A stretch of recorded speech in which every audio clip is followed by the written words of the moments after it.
Bir odamning 4 ta o'g'li bo'lib, ota farzandlariga shoshilib qaror chiqarmaslik borasida hayotiy dars o'rgatish uchun ularni birin-ketin uzoq dalada joylashgan katta daraxtni ko'rib kelishga yuboradi. To'ng'ich o'g'il qish faslida boradi.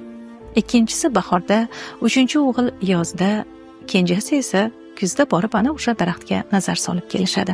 Barchalari daraxtni ko'rib kelishgach, otalari ulardan qani har biringiz ko'rganingizni aytib beringchi deydi.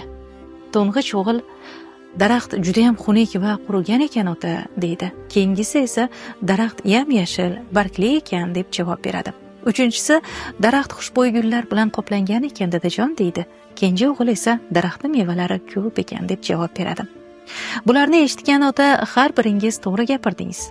Chunki sizlar turli fasllarda borgansiz. Ammo shuni bilingki, bitta daraxtga bir faslning o'zi hukm chiqarmaslik kerak. Mana shu bir faslning o'zi bilan. Agar qishdagi ko'rinishga ishonib, daraxt faqat quruq desangiz, uni bahordagi yashilligini, yozdagi go'zalligini, kuzdagi shirin mevalarni inkor qilib qo'ygan bo'lasiz. Xuddi shuningdek, insonni ham bir vaziyatda ko'rib hukm chiqarishga shoshilmanglar.